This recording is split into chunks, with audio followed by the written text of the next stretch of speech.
Joining me here now on the Rich Eisen Show via the good old Zoom is a gentleman I've been happy to say that I've known for quite some time, a diehard fan of the Raiders. Once upon a time from Oakland, then Los Angeles, then Oakland again, now the Las Vegas Raiders. And he will be part of a stand-up special, new Netflix comedy special.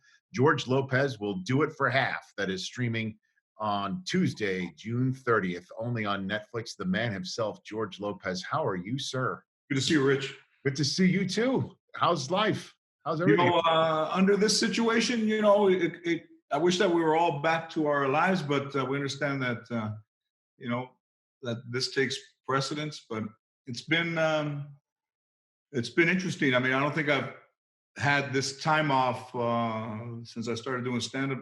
Really, kind of 87. So it's been an interesting few months of deciding whether, when this is resolved and how, hopefully we get out of it without losing too many people, that if I would even go back to resuming a schedule that I had before.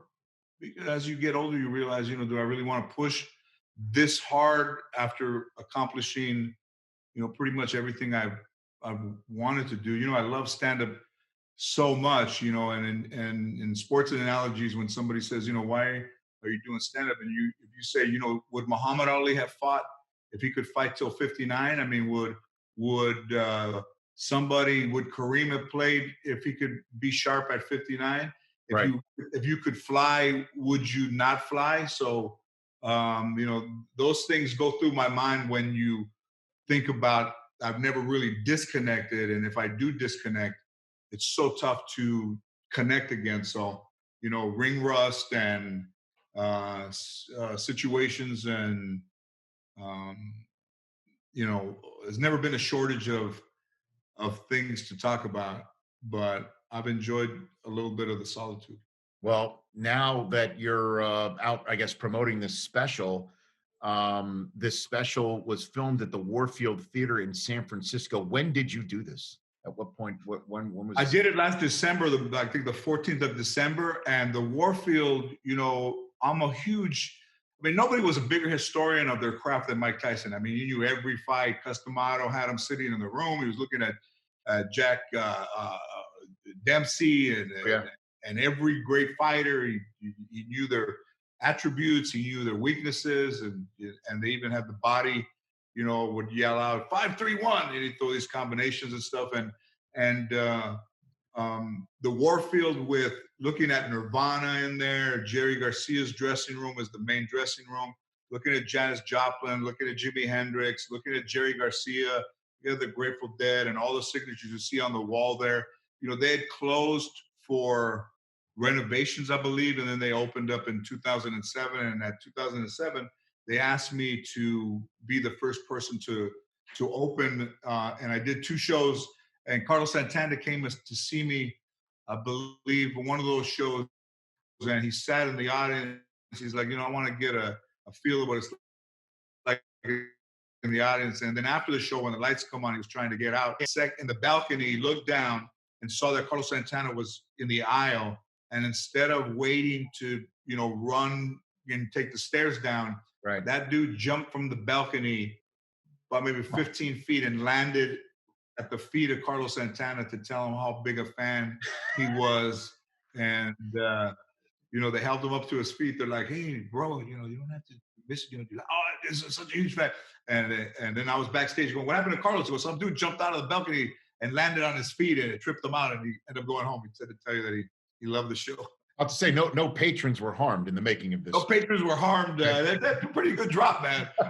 It was a pretty good drop. 15 wow, that is amazing. And I imagine right around then, December of 2019, 49er mania was probably gripping that town at that point in time. And I don't know if you were able to maybe take one more spin by the black hole one more time. I don't know if that was going down for you in that time. Well, I don't think, I like football is awesome. Yes. The fact that I went to the Super Bowl with Carolina and Denver, Yes. but to see the stadium way outside of San Francisco Right. is a little bit of a I'm not sure if I agree with the San Francisco 49ers not being in San Francisco. Candlestick clearly was not a place they ever anticipated being there forever. It was Right. old, it was cold. I went there with my grandparents to see the Dodgers and the Giants play when Dave Kingman played, and then I was a Incognito. huge Willie Davis fan, and he didn't Yeah. play that game, and they'd gotten killed. I remember seeing the ball land in front of the outfielder. It might have been Von Joshua, and it bounced over his head, and everybody started laughing. I mean, it bounced 50 feet over his head. He ran in and it hopped in front of him, bounced over his head, went to the wall. And to see Sunday mornings and not see families, as I was leaving the punchline to head back to LA, to not see families with the jerseys and generations of people from the Mission area not being able to go to a game in San Francisco. Just like I don't believe that the Raiders leaving the field the way they did. I love Mark Davis. I would consider him a very good friend of mine. I don't think it was really the best response to say that you're leaving nothing, you're not taking anything with you as you go to Las Vegas. The black hole and what it meant to be a fan in Oakland, what you had these fans that even through the darkest times of Raiderdom still looked at Al Davis as a hero, an icon, a beam of fire that they light every game. So them moving to Las Vegas is an interesting play, man. And there's a lot of people that, as I sat there or went to the black hole or hung around afterwards and thought that one Sunday nobody's going to be there. And now that the Warriors have gone to San Francisco, Right. and I don't know how they feel about saging new buildings, but their start at that stadium, I'd bring in a couple of shaman to come in and either put sage in the dressing rooms or on the court, because that place does not have the vibe that Oracle had, and then it's all connected. The multiplex of where the A's played and the Raiders played, Right. wonderful property there. But now you're taking two professional teams out of a city like Oakland and leaving them with the A's in an old stadium. And Day on the Green was so long ago with Zeppelin and all the bands that they used to have there. So it's a little disheartening to know that a city like Oakland that has been a city of the Black Panthers, of culture, of historical, uh, situations that happen in such a great city, that they would be left with just a reminder of the teams and the fans that would die for that team. Who was your guy growing up? Who's Well, your guy, George? I mean, George Blanda, Daryl LaMonica, Old school. Lyle Alzado, I met at the country club in Reseda in the early '80s when he was trying to come back with the Raiders. David Lee Roth used to go to these boxing matches. I was still working during the days in the early '80s. I took a picture with Lyle Alzado, put my arm around him, and his bicep was, I said, "What is this, maple?" And he's laughing. I took this picture with him, and I was at a birthday at this rib place in Beverly Hills called RJ's, and I saw Lyle Alzado a month before he passed walk down shaky with his headband on, and his wife taking him out, and it was really sad to see. I bet.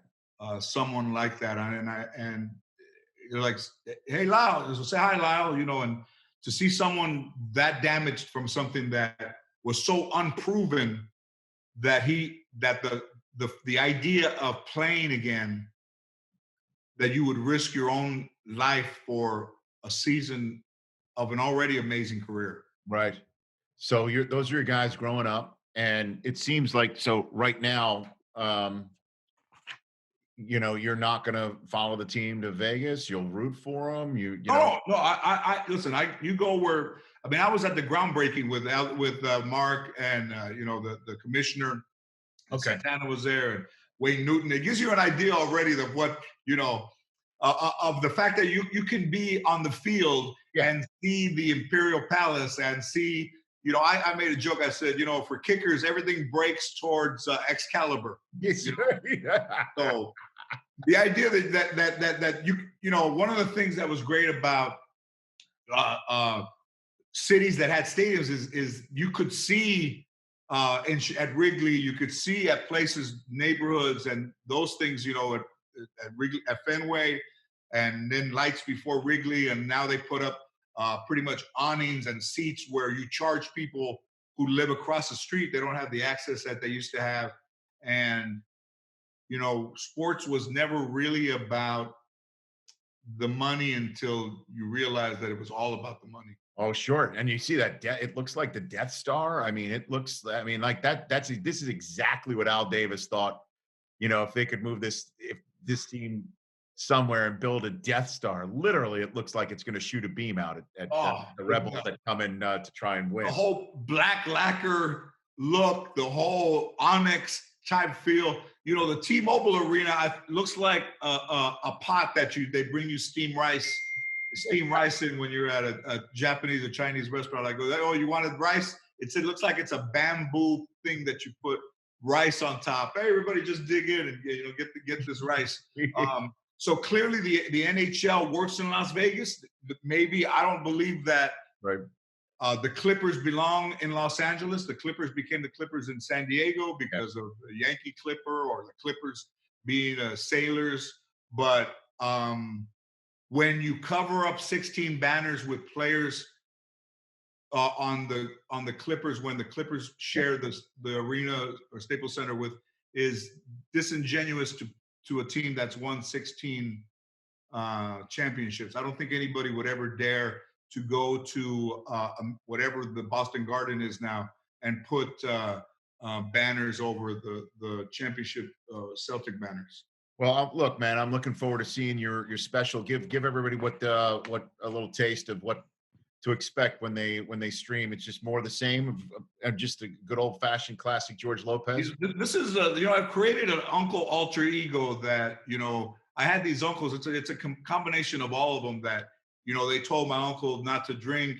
You have heart disease, you have gangrenous right foot, you have liver cirrhosis of the liver. You drink, you die. And I saw my uncle go to the doctor. Oh, nobody heckles a doctor. And he drank. He lost his foot. We called them like pick aparts. Hey, if somebody needs a knee, they're going to take his knee.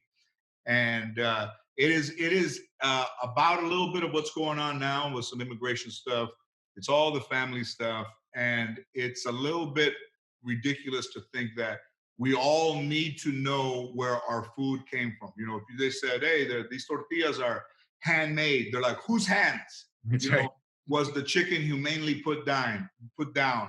Giving CBD oil to my rescue dogs. All of the things that I think at this particular time in the middle of the summer, I think it'll be a special that'll be very well received. As the screeners have started to go out, I've gotten a lot of great feedback from people that I would not have expected great feedback from, because comedy is a business where everybody thinks that they're better than everybody else. And somehow they find it hard to give somebody a compliment.